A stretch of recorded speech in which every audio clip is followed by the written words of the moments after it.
Hello everyone, PKB REET 100 test series के अंतर्गत आज हम त्रिपुरा स्टेट के टेट एग्जाम को करेंगे जो कि 2017 का पेपर है। उसके सीडीपी लेवल 2 के क्वेश्चन करेंगे। आज हमारा जो टेस्ट नंबर है वो है मॉक टेस्ट नंबर 12। उम्मीद करती हूँ कि बच्चों आपकी तैयारी बढ़िया तरीके से चल रही होगी।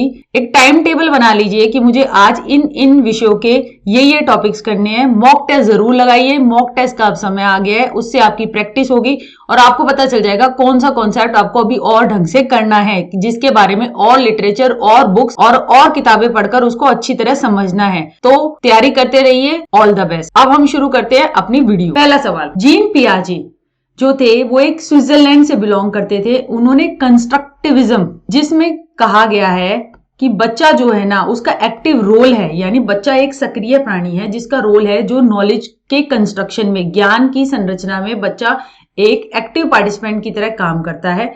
ये जीन पियाजे ने दिया था। और इन्होंने कई, जैसे हर कोई थियरिस्ट होता है ना तो वो अपने कुछ कॉन्सेप्ट्स की टर्म देता है, तो उन्होंने स्कीमा नाम की एक टर्म दी थी। स्कीमा वो मेंटल स्ट्रक्चर है जिसके द्वारा हम चीजों को देखते हैं, समझते हैं।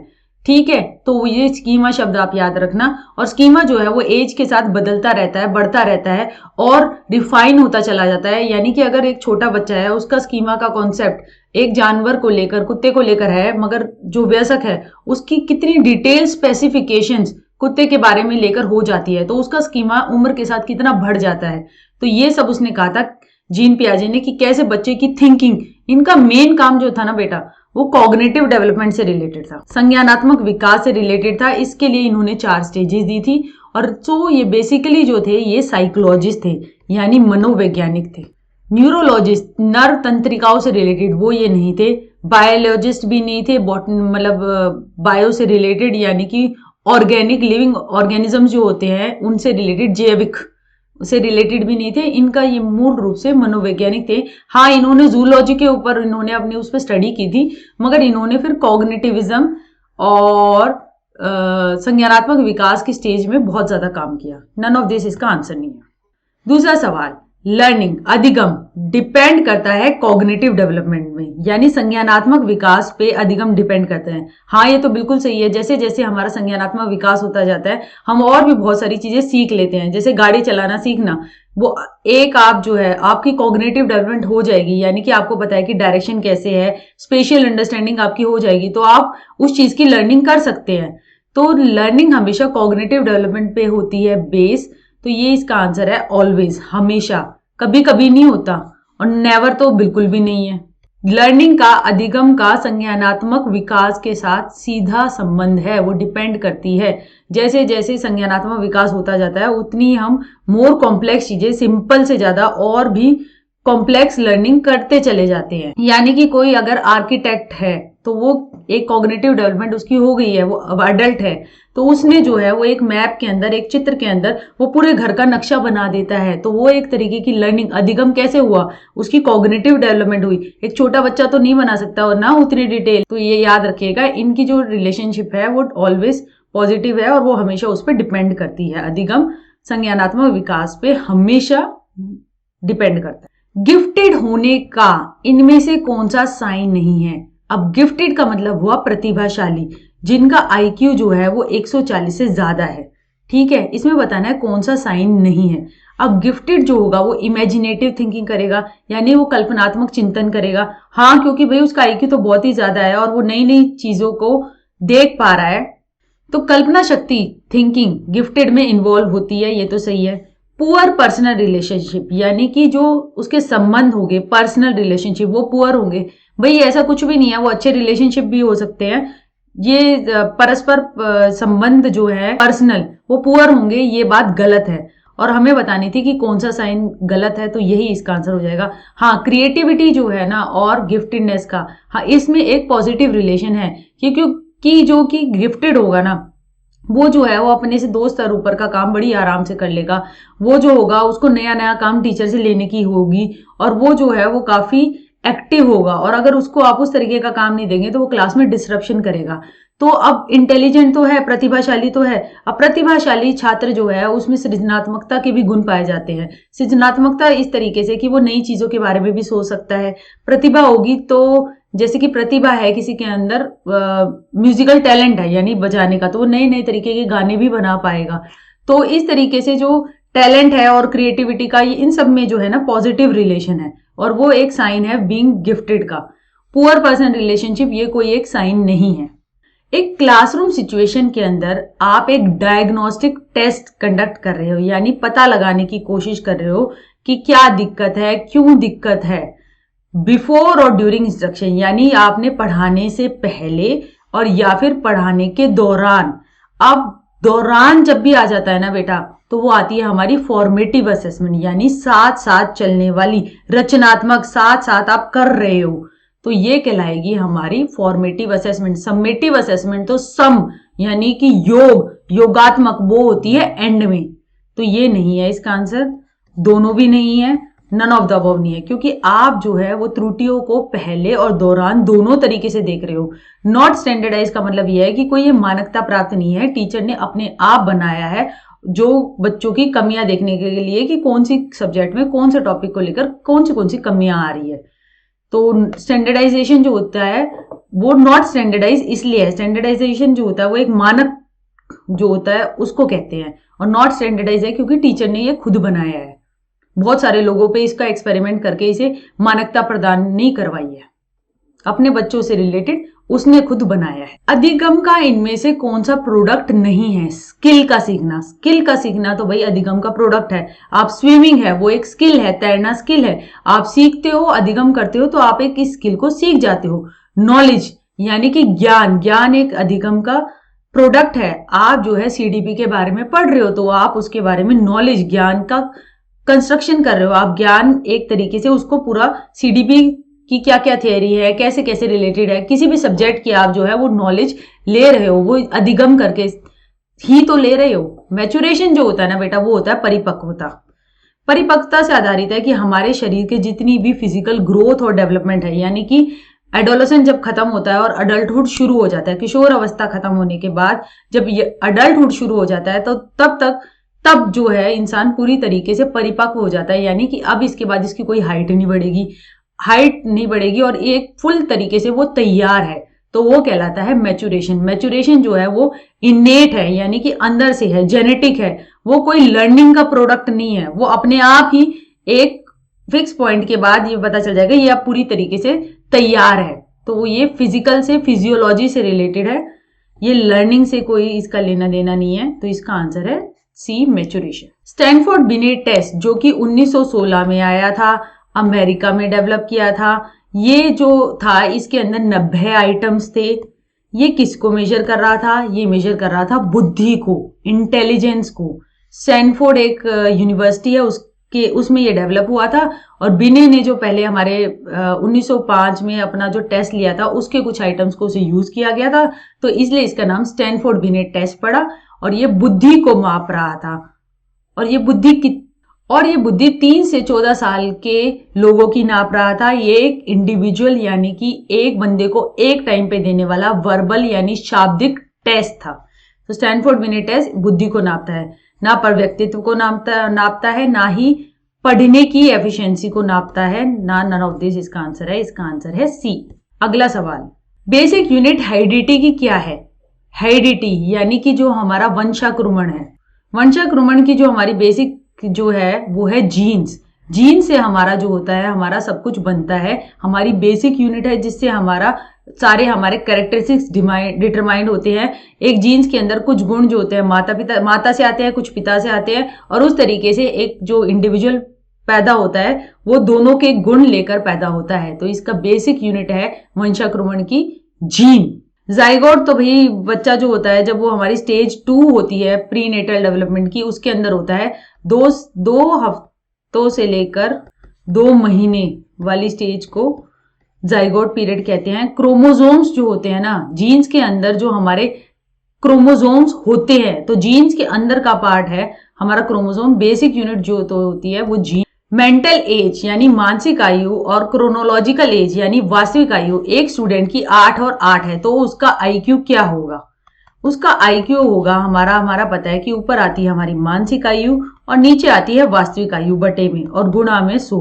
अब 8/8 × 100 तो हमारा आ गया 100। और हमें पता है कि 90 से लेकर 109 तक जो बुद्धि लब्धि होती है वो एवरेज की होती है, इसलिए इसका आंसर आ गया ऑफ एवरेज लेवल।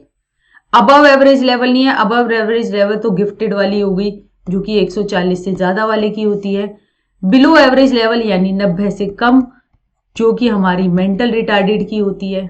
एजुकेशन जो कि टीच करती है, पढ़ाती है कल्चरल डाइवर्सिटी, यानी कि अलग अलग कल्चर होते हैं उनमें क्या क्या डाइवर्सिटी है, क्या क्या भिन्नताएं हैं, तो वो क्या उनके बारे में पढ़ाना, वो कहलाती है multi cultural education. Different cultures की डाइवर्सिटी को बच्चों को पढ़ाना बहुत ही जरूरी है ताकि वो एक दूसरे के कल्चर्स को रिस्पेक्ट करें, उनको लेकर स्टीरियोटिपिकल एटीट्यूड ना बनाए, क्योंकि अल्टीमेटली बच्चे जाकर बड़े होकर समाज का भाग पढ़ेंगे। तो स्टार्टिंग से ही अगर वो किसी के कल्चर को लेकर ऐसी पूर्व धारणाएं बना लेते हैं कि ये तो ऐसे ही होते हैं, यानी कि नॉर्थ इंडियन साउथ इंडियन के बारे में बना ले, या फिर कल्चरल के आधार पर, या नॉर्थ ईस्ट में जो हमारे मतलब इंडिया के ही पार्ट है, सिक्किम गंगटोक में रहने वाले बंदों के बारे में कोई हरियाणा वाला विचारधारा बना ले, तो वो जो होगा वो एक स्टीरियोटिपिकल एटीट्यूड उनके फिजिकल फीचर्स के आधार पर, जिसके कारण फिर वो आपस में एक दूसरे से ना घुल मिल पाएंगे। तो वो जो है उसको कम करना है, कल्चरल डाइवर्सिटी को प्रमोट करना है। उसके लिए जरूरी है मल्टी कल्चरल एजुकेशन बच्चों को देना, सबको बताना कि हर कल्चर की अपनी विशेषताएं हैं, अपने रिचुअल्स हैं, और हमें एक साथ रहने के लिए सबको रिस्पेक्ट करना चाहिए और साथ में प्यार से रहना चाहिए। तो वो कहलाती है multi cultural education. Cultural education नहीं कहलाती, मल्टी में आ गया ना बहु कल्चरल, तो बहु कल्चरल इसमें आएगा। मल्टीपल एजुकेशन तो यानी बहुत सारी तरीके की एजुकेशन, वो इसका आंसर नहीं है, और नन ऑफ दिस भी इसका आंसर नहीं है। कल्चरल एजुकेशन तो एक स्पेसिफिक हो जाता, इसमें पूछा है कि हमें कल्चरल डाइवर्सिटी मल्टी कल्चरलिज्म, तो वो है कल्चर, तो एक कल्चरल एजुकेशन स्पेसिफिक कल्चर वाली हो जाएगी, हमें बहुत ज्यादा कल्चर की एक साथ पढ़ानी है तो वो मल्टी कल्चरल एजुकेशन है। कोलबर्ग ने एक थियरी दी थी मोरल डेवलपमेंट की, जिसके अंदर हमारे कितने लेवल्स हैं। भाई लेवल जो है ना वो 3 है। लेवल 1 यानी पूर्व परंपरागत लेवल, यानी प्री कन्वेंशन स्टेज, जो कि हमारा 4 से 10 साल तक होता है, जिसकी पहली स्टेज होती है ओबीडियंस को, यानी चीजों को मानना, बड़ों से जो नैतिकता मिल रही है उसको मानना बिना कुछ ओपोज किए हुए, ताकि आपको पनिशमेंट ना मिले। इसकी स्टेज 2 ये होती है instrumental purpose orientation, stage of conforming to obtain rewards, आप रिवॉर्ड्स जाना चाहते हो और फेवर चाहते हो रिटर्न में, अगर मैं तेरी मदद करता हूं तो तू भी मेरी मदद कर। तो ये तो हो गई लेवल 1। लेवल 2 यानी कन्वेंशनल मोरालिटी, यानी परंपरागत नैतिकता, ये जो होती है ये 10 से 13 साल तक होती है। इसमें स्टेज 3 होती है, वो होती है आपको म्यूचुअल रिलेशंस और अप्रूवल ऑफ अदर्स चाहते हो, यानी गुड बॉय गुड गर्ल, अच्छा लड़का और अच्छा लड़की बनकर रहना चाहते हो, क्योंकि आप जो है वो समाज में आप कुछ रिवॉर्ड चाहते हो, आप जो है प्रेज चाहते हो, इसलिए। स्टेज 4 के अंदर है स्टेज ऑफ सोशल ओबीडियंस। इसका मतलब ये है कि आप कहते हो कि समाज में अगर हर कोई नियम तोड़ने लगेगा तो बहुत ही अराजकता फैल जाएगी, सो हमें नियमों को मानना चाहिए, ठीक है। इसके बाद आ गई लेवल 3। लेवल 3 के अंदर अब मोरालिटी जो है वो अंदर की ओर आ गई है, ठीक है। इसके अंदर सेल्फ एक्सेप्टेड मोरल प्रिंसिपल्स होते हैं, यानी कि आप जिस नैतिकता को आप खुद से मान रहे हैं, ये एज 13 से शुरू होती है और इसका खत्म और नॉट अंटिल मिडल और लेटर चाइल्डहुड और नेवर, मतलब 13 से शुरू होती है। इसका जरूरी नहीं है कि समापन कहां तक हो, और जरूरी भी नहीं है कि हर बंदा जो है वो स्टेज 3 की मोरल रीजनिंग तक पहुंचे, यानी नैतिक तर्कना तक पहुंचे।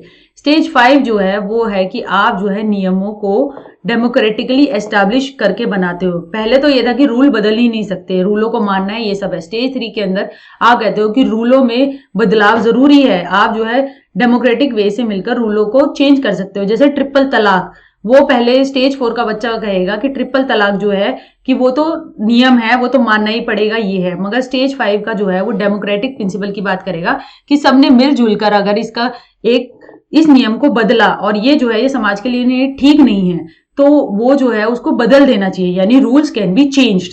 स्टेज 6 जो है वो यूनिवर्सल ब्रदरहुड, यानी बड़ी पीस की बात, यानी कि अपने भी जिंदगी को दाव पे लगा देना दूसरे की मदद करने के लिए, ऐसी जो तर्कना होती है ना वो लेवल 3 के स्टेज 6 में होती है। तो यहाँ पे हमें बताना था कितने लेवल्स हैं। अब देखो 2, 4, 6, इन्होंने जानबूझ के बेटा 6 दिया ताकि ज्यादातर लोग 6 लगा दे। 6 जो है ना वो तो स्टेजेस हैं, 1 2 3 4 5 6 लेवल जो है ना, पूर्व परंपरागत, परंपरागत और उत्तर पश्चिम परंपरागत यानी कि पोस्ट कन्वेंशनल। ठीक है, तो ये 3 लेवल्स हैं, तो इसलिए इसका आंसर आ जाएगा नन ऑफ दिस, क्योंकि 3 हमें ऑप्शन में नहीं दे रखा, 6 कंफ्यूज करने के लिए दिया है, 6 तो स्टेजेस होते हैं। मेंटल एज का कॉन्सेप्ट किसने इंट्रोड्यूस किया था? भाई ये किया था अल्फ्रेड बिने ने 1908 में। ठीक है, ये अल्फ्रेड बिने ने किया था, जो कि इन्होंने मेंटल एज स्केल की भी धारणा दी।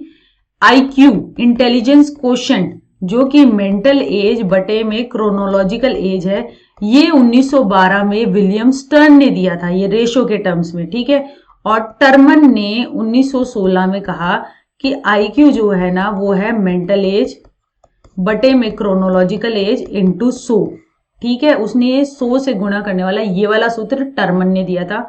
वैश्नर ने जो दिया था वो तो अडल्ट इंटेलिजेंस स्केल दिया था, मेंटल एज की नहीं। मेंटल एज की सबसे मानसिक आयु की बात सबसे पहले अल्फ्रेड बिने ने की थी। ठीक है, और एक और इससे रिलेटेड इंपॉर्टेंट क्वेश्चन है, मेंटल टेस्ट, इस शब्द का यूज सबसे पहले जो किया था वो कटेल ने किया था 1890 में, याद रखिएगा, देख सकते हैं आप। Principle of spiral versus linear advancement, spiral है यानी वर्ताकुलर, इस तरीके का स्पाइरल, जैसे कि जो आप बाइंडिंग देखते हो ना अपनी, कई बार नोट्स फोटोकॉपी वाले कराते हैं तो वो एक स्पाइरल डाल देता है, उसको स्पाइरल भी बोला जाता है, तो वो इस तरीके से जो गोल गोल है तो वो है स्पाइरल।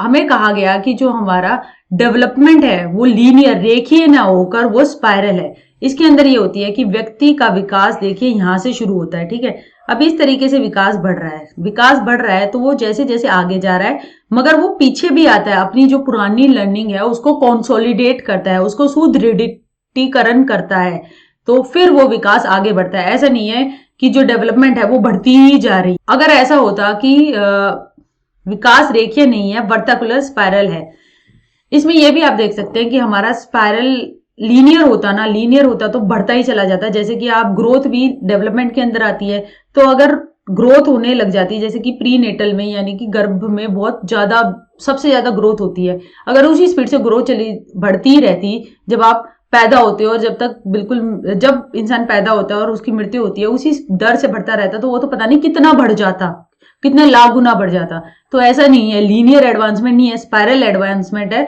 उसका रेट भी वेरी करता है, कभी ज्यादा होती है कभी कम होती है, चलती रहती है मगर कंटिन्यूअस होती है। तो ये ग्रोथ और डेवलपमेंट से रिलेटेड है, अभिवृद्धि और विकास से रिलेटेड है। पर्सनैलिटी एटीट्यूड की इसमें कोई बात नहीं है, व्यक्तित्व की बात नहीं है, पढ़ने और लिखने से संबंधित ये कोई बात नहीं है। ये तो ग्रोथ और डेवलपमेंट के जो बेसिक नियम है ना, उसमें ये एक नियम है। Dash word emovere indicates a state of action and to move. अब ये इमोवीर है ना, इमोशन को कह रहा है, संवेग है, और ये जो शब्द आया है ये आया है लैटिन भाषा से, जिसका मतलब है स्टेट ऑफ एक्शन, अराउज्ड है। आप जो है वो स्टीयर अप है, यानी स्टीयर अप का मतलब है जैसे कि घोल आप मिलाते हैं तो उसको कहते हैं ना स्टीयर करना, घुमाना, तो ऐसे ही आप उत्तेजित स्टेट में हो तो वो संवेग से आधारित है और आप मूव करना चाहते हो। तो ये वर्ड जो है ये लैटिन भाषा से लिया गया है। कई बार इस तरीके के भी शब्द आ जाते हैं कि ये शब्द कहाँ से, इसकी उत्पत्ति का स्रोत कौन सा है, तो आप ऐसे क्वेश्चन थोड़ा देखेंगे, जनरल से कुछ पॉइंट्स होते हैं उन्हीं को देखेंगे तो वही रिपीट होते रहते हैं, जैसे इमोशन, इमोवीर और लैटिन भाषा का शब्द। टैट, थीमेटिक एपरसेप्शन टेस्ट, ये क्या मेजर करता है भाई? ये पर्सनैलिटी को मेजर करता है। ये मुर्रे और मॉर्गन ने बनाया था। इसके अंदर भाई 30 कार्ड्स होते हैं, जिसमें कि 10 जो होते हैं वो कॉमन होते हैं, 10 मेल के होते हैं, 10 फीमेल के होते हैं।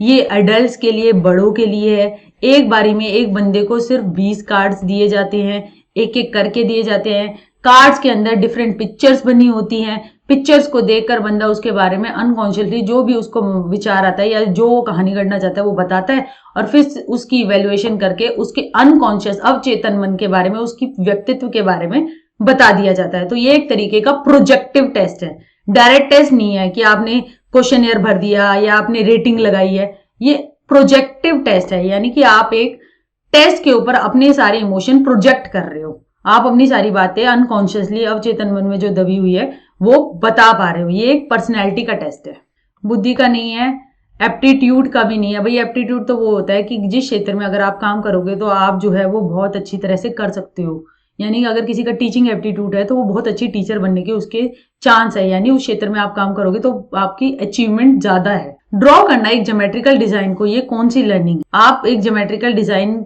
बना रहे हो, मान लीजिए ऐसे, तो ये क्या है? मोटर है। आप अपने पेशीय मसल यूज की ना, अपनी पेंसिल पकड़ी, तो ये सब गामिक क्रियाएं है ना, तो ये मोटर लर्निंग है। वर्बल तो भाई शाब्दिक होती है, शब्दों को पढ़ना लिखना वो सब वर्बल है। वर्बल ये है नहीं, ये मोटर गामिक है, तो इसका आंसर बी है। सी भी नहीं है, डी भी नहीं है। इनमें से फ्रॉइड के अनुसार कौन सा एलिमेंट पर्सनैलिटी का नहीं है? इड है, सुपर ईगो है, ईगो है, तो इसलिए इसका आंसर आएगा नन ऑफ दिस, क्योंकि तीनों ही है।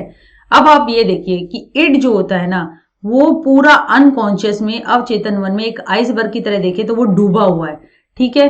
वो अपने प्लेजर प्रिंसिपल पे काम करता है। वो एक तरीके का मतलब आप डेमन देखिए, यानी कि जो जैसे राक्षस प्रवृत्ति जो होती है ना, कि मैं अपना अपना सोचूं, बुरे का मुझे नहीं मतलब, अपने स्वार्थी की पूर्ति, अपना प्लेजर देखना, वो सारी भावनाएं जो होती हैं वो इड होती है। इसके बाद आती है हमारी सुपर ईगो। सुपर ईगो जो होती है ना, वो काम करती है हमारे आइडियल प्रिंसिपल्स पे, यानी कि नहीं भाई समाज में रहना है, मोरल प्रिंसिपल क्या होती है, नैतिकता, ये सारी बातों में बात करती है। अब सुपर ईगो भी जो होती है ना, वो अनकॉन्शियस से ही निकलती है, मगर वो प्री कॉन्शियस में भी होती है और कॉन्शियस लेवल पे भी उसे लाया जा सकता है। यानी कि अगर कोई चोरी कर रहा है तो वो एकदम से सुपर ईगो एक एंजल की तरह काम करेगी, अरे चोरी करना तो बुरी बात है, तो वो रुक जाएगा, कॉन्शियस में उसके विचार आ गए, सुपर ईगो से बाहर आ गए। ईगो जो होती है वो एक बैलेंस बना के रखने पड़ती है। इड यानी कि जो प्लेजर सीकिंग भावनाएं हैं, और सुपर ईगो जो कि एक आइडियलिस्टिक बातें हैं, उनके बीच में जो बैलेंस स्थापित करने का काम करती है वो ईगो करती है। ईगो जो होती है वो मोस्टली कॉन्शियस होती है, जो कि हम सोच रहे हैं। ईगो जो है वो बैलेंस बना के करेगी कि भाई आज इड है, वो इड कहेगा मत पढ़, चल फिल्म देख ले। सुपर ईगो कहेगी नहीं नहीं पढ़ना बहुत जरूरी है, माँ बाप के सपने पूरे होंगे, मेरा परिवार बढ़िया होगा। ईगो जो होगी ना, वो बैलेंस बना के रखेगी। ईगो जो है वो उस तरीके से सोचेगी, हाँ पढ़ लेता हूं तो मेरा एग्जाम क्लियर हो जाएगा। अगर अगर जिसकी ईगो ऐसा काम करेगी वो तो एग्जाम क्लियर कर लेगा। जिसकी ईगो ये करेगी नहीं नहीं, डिफेंस मैकेनिज्म को यूज करने लगेगी, अब तो करने का कोई टाइम नहीं है, अब ये है, यानी कि इस तरीके के अपनी कमियों को छुपाने वाले बहानों की तरफ लग जाएगी, तो वो पेपर क्वालिफाई नहीं कर पाएगा। तो इसलिए इसका आंसर है डी। ये तीनों तो पार्ट होते हैं फ्रॉइड की पर्सनैलिटी के, जो उसने एलिमेंट्स दिए। एक्सीलरेशन यानी कि एक क्लास से दूसरी क्लास में पदोन्नति कर देना, यानी कि उसको बढ़ा देना, एक मेजर है जो कि जनरली यूज होता है सॉल्व करने के लिए प्रॉब्लम किसकी? गिफ्टेड चिल्ड्रन की, क्योंकि वो जो है वो अपने से 2 लेवल अप के क्लास के क्वेश्चन कर देते हैं। तो उस क्लास में कई बार ऐसा होता था कि यार ये तो बहुत इंटेलिजेंट है, इसको एक क्लास ऊपर चढ़ा दो, तो वो जो है वो हमारा गिफ्टेड चिल्ड्रन का है। इकोनॉमिकली बैकवर्ड यानी आर्थिक रूप से मंद बालकों का इसका कोई रिलेशन नहीं है। अकेडमिकली बैकवर्ड, अकेडमिकली बैकवर्ड तो होंगे, वो तो पिछड़े बालक पढ़ाई में ही हो गए, तो उनको कैसे आप आगे बढ़ाओगे? ये तो बिल्कुल भी नहीं है। मेंटली रिटार्डेड तो नॉर्मल काम ही मुश्किल से कर पा रहे हैं, तो उनको आप एक्सीलरेशन क्यों करोगे? तो इसका आंसर है नन ऑफ। रोशार्क ने एक इंक ब्लॉट टेस्ट दिया था, यानी स्याही धब्बे दिए थे, और उसके यूज किया था पर्सनैलिटी को मेजर करने के लिए। उसने जो है 10 कार्ड दिए थे, ठीक है भाई, जिसमें से कि 5 कार्ड जो थे वो ब्लैक एंड व्हाइट थे। जो बाकी 5 बचे ना, उसमें 3 जो थे वो ब्लैक, 3 जो थे वो मल्टी कलर थे, और 2 जो थे वो ब्लैक एंड रेड थे, ठीक है। बाकी 5 मल्टी कलर थे। उसमें हम फिर भी देख सकते हैं, कई बार क्वेश्चन आ सकता है कि 3 मल्टी कलर थे उसके अंदर, यानी कि कई रंगों के, और 2 जो थे वो ब्लैक और रेड थे, ठीक है, और 5 जो थे वो ब्लैक एंड व्हाइट थे, ठीक है। अब आप ये देखिए कि ये एक रोशार्क इंक ब्लॉट टेस्ट भी ऐसा था, उसके अंदर एक इंक ब्लॉट दे दिया जाता था और उसके अंदर एक असेसमेंट होती थी पर्सनैलिटी की, यानी व्यक्तित्व की। बंदा जो है उस इंक ब्लॉट को देखकर उसके बारे में कहानियां बताता था, और उसको 4 तरीके से उसकी असेसमेंट होती थी, यानी कि लोकेशन। अब जो उस पिक्चर को लेकर बंदा जो है वो लोकेट क्या कर रहा है, क्या वो पूरे ब्लॉट के बारे में बता रहा है, क्या वो डी उसकी मेजर डिटेल के बारे में बता रहा है, स्मॉल डी, या फिर उसकी स्मॉल यूजुअल डिटेल जो दिख रही है उसके बारे में बता रहा है, या फिर डी। इस तरीके से जो कोडिंग की जाती थी, और जो इंटरप्रेटर था वो उसकी सुनता था जो दे रहा है टेस्ट, और इस तरीके से वो कोडिंग करके रिकॉर्ड कर लेता था, और बाद में एक नरेटिव सा देता था कि इसकी पर्सनैलिटी इस तरीके की है। ऐसा नहीं है, वो पूरा एक तरीके का पैराग्राफ बता के देता था। एस जो है ये क्या, वो उसमें व्हाइट स्पेस देख रहा है। डी यानी डिटर्मिनेंट, डिटर्मिनेंट के अंदर वो उसकी फॉर्म को देख रहा है या फिर वो जो है ध्यान उसके रंग पे दे रहा है या दोनों के कम्बिनेशन पे दे रहा है। कंटेंट जो है उस चाय के डब्बे में क्या वो किसी जानवर को देख रहा है या ह्यूमन बीइंग को देख रहा है या इनएनिमेट ऑब्जेक्ट को देख रहा है। ओरिजिनलिटी यानी कि जो उसके रिस्पॉन्स है वो कितने मौलिक हैं, तो वो ओ है या फिर पॉपुलर, जैसे बहुत जनरल बातें वो वैसी कह रहा है। तो ये 4 तरीके से जो है रिकॉर्ड करने वाला जो असेसर है वो असेस करता था इन कैटेगरी में डाल के, जो उसने बातें गई, जो कहानी गई, और फिर जो है वो कहानी बता देता था। इन चारों पॉइंट्स को हिंदी में कहते हैं लोकेशन यानी स्थान, डिटर्मिनेंट यानी निर्धारक, कंटेंट यानी विषय वस्तु, ओरिजिनलिटी यानी मौलिकता। ये जो है ये एक प्रोजेक्टिव है, मगर पता नहीं इन्होंने आंसर जो है आंसर की में डबल स्टार लगा रखा है। मुझे तो इसका आंसर प्रोजेक्ट डायरेक्ट दिख रहा है, शायद उन्होंने एसोसिएट करना है इन चीज में लेकर इन्होंने जो है वो एक फ्री मार्क्स दिया होगा कि ए और सी दोनों लगे होंगे, मगर इसका डायरेक्ट आंसर तो प्रोजेक्टिव है। नॉन प्रोजेक्टिव टेक्निक तो ये है ही नहीं, वो तो डायरेक्ट टेक्निक ऑब्जर्वेशन हो गई या टिक मार्क लगाना क्वेश्चन वो सब होती है नॉन प्रोजेक्टिव। तो नन ऑफ दिस इसका आंसर नहीं है। यहाँ पे सबको एक फ्री मार्क्स दिया गया है, शायद एसोसिएशन को पिक्चर्स और उसकी बातों को बोलने के एसोसिएटिव टर्म्स में लिया है, जबकि डायरेक्ट आंसर ए प्रोजेक्टिव हो सकता था मेरी समझ। इनमें से कौन सा एडजस्टमेंट मैकेनिज्म यानी समायोजन बनाने वाला मैकेनिज्म बेस्ट है, सबसे बढ़िया है? अब ये देखिए, रैशनलाइजेशन, तर्क ना देना है। इसके अंदर आप 2 चीजें देखिए, स्वीट लेमन, सोर ग्रेप्स। एक इंसान जो है पेपर क्वालिफाई नहीं कर पाता और वो कहता है कि कोई नहीं, वैसे भी मुझे ये करना ही नहीं था, वो तो है ही है, मतलब कोई जरूरत नहीं है, मतलब वो तो था ही, पेपर ऐसा होगा ही नहीं। तो इस तरीके की वो तर्क ना दे रहा है, तो वो कर रहा है रैशनलाइजेशन। रैशनलाइजेशन में जैसे कि अगर कोई गाड़ी लेना चाहता है मगर वो कहता है कि भाई स्कूटर ही ठीक है, गाड़ी से तो प्रदूषण होता है और एक्सरसाइज भी हो जाती है, तो वो एक तर्क दे रहा है। गाड़ी तो वो वैसे खरीद नहीं पा रहा, मगर अपनी ईगो को सेटिस्फाई करने के लिए वो इस तरीके की तर्कना दे रहा है। अगर कोई नौकरी नहीं लग पाता तो वो तर्क देगा, नहीं खेती करना ही ठीक है, इससे तो आप जमीन से जुड़े हुए रहते हो, नौकरी वालों को तो टाइम पे जाना पड़ता है, ये करना पड़ता है। अल्टीमेटली वो नौकरी लगना चाहता था, लग नहीं पाया, मगर क्या कर रहा है, वो एक तर्क दे रहा है अपने आप के ईगो को सेटिस्फाई करने के लिए, उसका एक बैलेंस बना के रखने के लिए। तो ये तो एक तरीके के डिफेंस मैकेनिज्म में नेगेटिव वाले में आते हैं। रैशनलाइजेशन, रिग्रेस करना, यानी कि पूरे पुरानी तरीके की तरह बिहेव करना। एक लड़की जो है अपनी माँ के घर आकर अगर वो उसकी गोद में लेट जाती है तो वो उस तरीके से रिग्रेस कर रही है, यानी कि जो बचपन में जिस तरीके से उसे लगता था, कंफर्ट मिलता था, वो उस तरीके का बिहेव कर रही है। एक अडल्ट जो है परेशान स्थिति में बच्चों की तरह रोने लग जाता है, तो वो जो है एक तरीके से अपनी ईगो को सेटिस्फाई कर रहा है, वो पुरानी तरीके का तरीका बचपन का अपना रहा है आज की एडजस्टमेंट प्रॉब्लम में, तो वो कहलाता है रिग्रेशन। और रिप्रेशन यानी आप अनकॉन्शियसली जो चीजें आपको तंग करती थी, आपके साथ कोई एक्सीडेंट हुआ था या आपकी कोई बुरा स्वप्न, बुरी बात, वो आपको पता ही नहीं होता और आप उसे भूल जाते हो, तो वो कहलाता है रिप्रेशन। अनकॉन्शियस में वो जाके आपके दब गई, और अनकॉन्शियस फॉरगेटिंग है, मतलब आप जानबूझ के नहीं भूल रहे हो, अपने आप ही भूल गए। ये तीनों जो हैं ये तो हमारे नेगेटिव होते हैं। हमारा बेस्ट एडजस्टमेंट मैकेनिज्म जो होता है वो होता है सब्लिमेशन का, यानी मार्गांतीकरण। मार्गांतीकरण के अंदर ये होता है कि एक बंदा जो है वो बहुत ज्यादा फिजिकली एक्टिव है, वो ऐसी लड़ाई गुंडई में फैल रहा है, तो मगर आपने क्या किया, उसकी इस एनर्जी को, फिजिकल एनर्जी को क्या किया कि उसको फौज में भर्ती बताने के लिए उसको चैनलाइज कर दिया, और वहां पे जाके वो बहुत एक अच्छा सोल्जर सिद्ध हुआ। क्लास में सबसे ज्यादा शरारत करने वाले बच्चे को ही मॉनिटर बना दो, मॉनिटर बना दोगे तो क्या होगा, क्लास में शोर ही नहीं मचेगा। तो ये जो है वो एक सब्लिमेशन है, यानी कि जो एनर्जी गलत डायरेक्शन में जा रही थी उसको रिवर्ट कर दिया और सही डायरेक्शन की तरफ उसे चैनलाइज कर दिया, जिससे कि बंदे का भी भला हो गया और समाज का भी भला हो गया।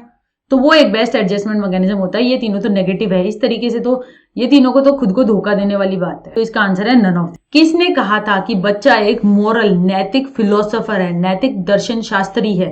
भाई नैतिकता की बात, नैतिकता की स्टेजेस बहुत ज्यादा कोलबर्ग का काम है, तो इसका आंसर भी कोलबर्ग है। पियाजे ने थोड़ा बहुत काम तो किया, हेटेरोनोमस ऑटोनोमस मोरालिटी की बात तो की, मगर उसके बाद कोलबर्ग ने इस पे बड़ा सारा सिद्धांत दिया।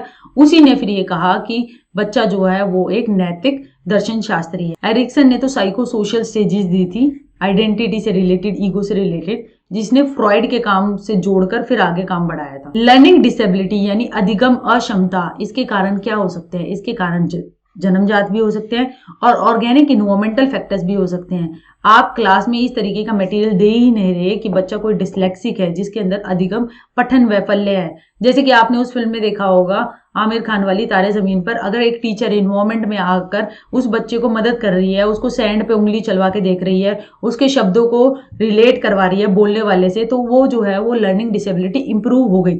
तो ऑर्गेनिक और इन्वायरमेंट का भी बहुत बड़ा इंपॉर्टेंट रोल होता है, हेरिडिटी का भी होता है। तो इसके जो लर्निंग डिसेबिलिटी के कॉजेज दोनों ही हैं, इन दोनों के कारण ही है। तो इसका आंसर सी है। इमोशनल इंटेलिजेंस बड़ा इंपॉर्टेंट कंसेप्ट है, संवेगिक बुद्धि, जिसे कहा गया है आज की डेट में आईक्यू से ज्यादा इंपॉर्टेंट ईक्यू है। यानी आप एडजस्ट कैसे कर पाते हो, आप अपने संवेगों को कैसे संचालित करते हो, दूसरे के संवेगों को समझते कैसे हो, और किस तरीके से आप इमोशनली साउंड हो। तो ये सारा कॉन्सेप्ट, इसके बारे में स्टार्टिंग में सबसे पहले डिफाइन किया था वो पीटर सॉल्वे और जॉन डी मेयर्स ने, दोनों ने किया था 1990 में। फिर 1955 में जाके 1995 में जाके डेनियल गोलमैन जो थे बट ने ईक्यू के बारे में काफी कुछ बोला और उनको फिर बहुत ज्यादा प्रतिपादक माना गया। मगर सबसे पहले बात जो की थी वो इन दोनों बंदों ने की थी, अमेरिका के पीटर सॉल्वे और जॉन डी मेयर्स। तो इसलिए इसका आंसर सी है। एक बच्चा जो है वो 2 भाषाओं को आराम से बोल पा रहा है, फ्लुएंटली बोल पा रहा है, तो ये क्या कहलाएगा? ये कहलाएगा बाईलिंगुअलिज्म। बाई यानी 2,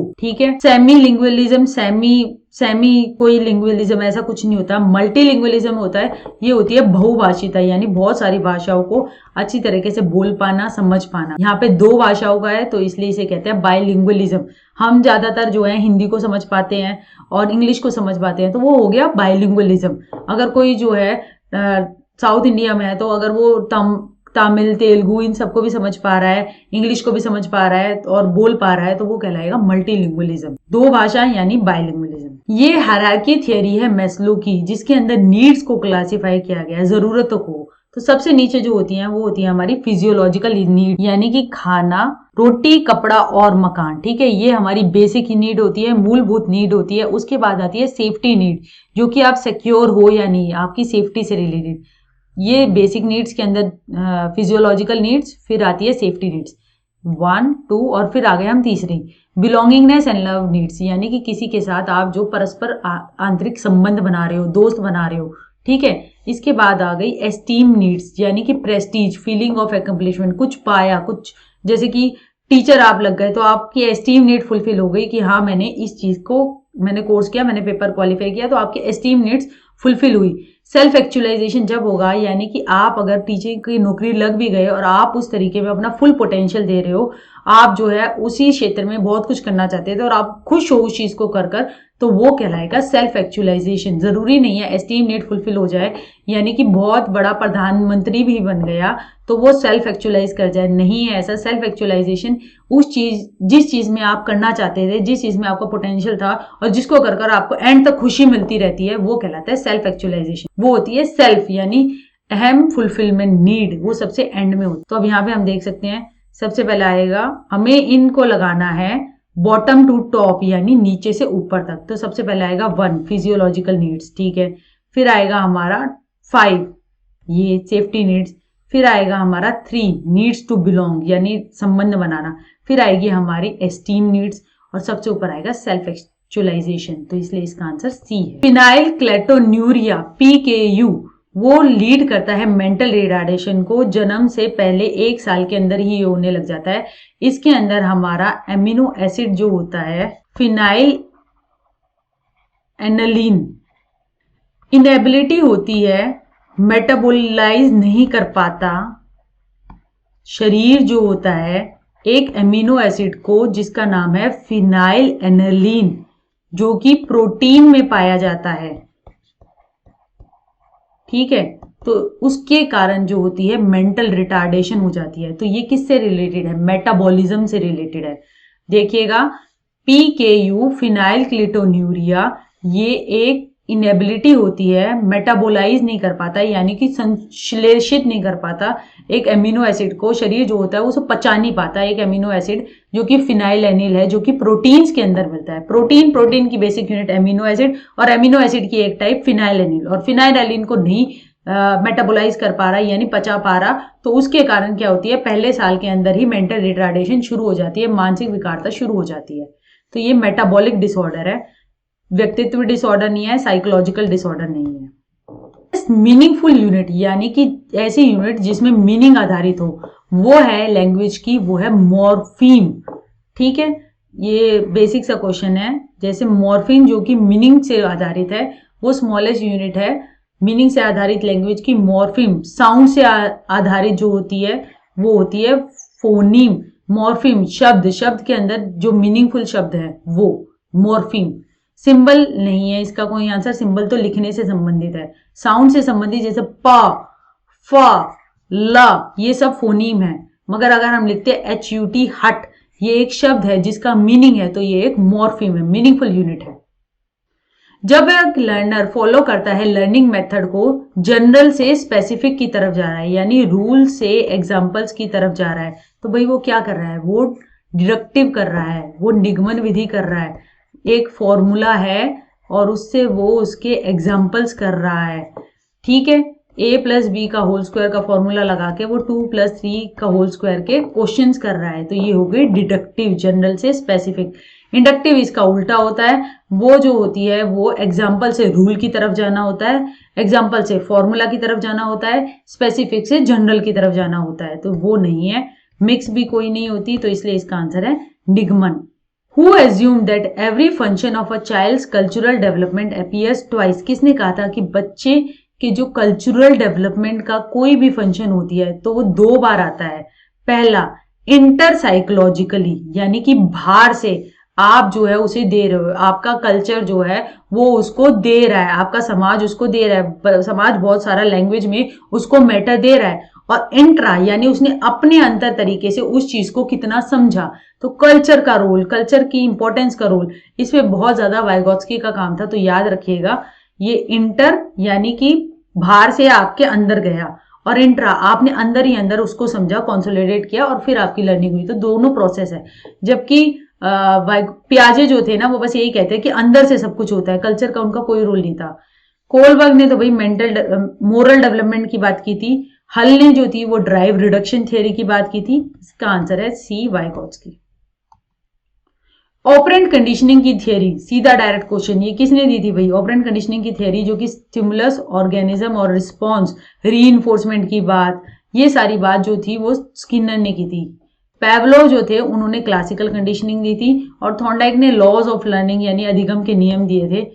इसका आंसर है सी, स्किनर। इयन पैवलोव जिन्होंने कुत्ते पे जो प्रशिक्षण किया था, जो वो कहाँ के थे भाई? वो थे हमारे रशियन, तो इसका आंसर आएगा none of this. Russian physiologist थे, उन्होंने जो अपनी शोध की उसके लिए उन्हें नोबेल पुरस्कार भी दिया गया था मेडिसिन में 1904 में। ये इन्होंने कहा था कि आप जो है कैसे एक अनकंडीशन स्टिमुलस और अनकंडीशन रिस्पॉन्स, यानी कि खाना और उस पे लार, और आपने कंडीशन स्टिमुलस किया, एक अनुबंध स्थापित किया, घंटी और खाना, घंटी और गाना, और आप जो है वो रिस्पॉन्स देने लग गए लार का। मगर सिर्फ घंटी बजाना और लार, घंटी पर लार देना, वो कहलाती है हमारा कंडीशन रिस्पॉन्स। घंटी पर लार, आपने एक कंडीशन कर दी, आपने एक स्टिमुलस और रिस्पॉन्स के बीच में संबंध स्थापित कर दिया। तो ये एक हमारे रशियन फिजियोलॉजिस्ट थे, बाद में साइकोलॉजिस्ट भी इन्हें कहा गया, व्यवहारवादी थे, तो इसलिए इसका आंसर डी है। Thank you very much. उम्मीद करती हूँ कि आपको वीडियो में समझ में आ गया होगा। अगर आपको और किसी कॉन्सेप्ट को डिटेल में समझना है तो प्लीज आप टेलीग्राम ग्रुप में उसे भेज सकते हैं। पढ़ते रहिए और नए नए मॉक टेस्ट हम करते रहेंगे। ये इस पेपर की आंसर की है। Thank you very much. आप जो है बाकी जो पोर्शंस हैं इसके जो कि आपसे रिलेटेड हो उनको भी कर सकते हैं। इस क्वेश्चन पेपर का फुल PDF हमारे टेलीग्राम ग्रुप में आपको मिल जाएगा।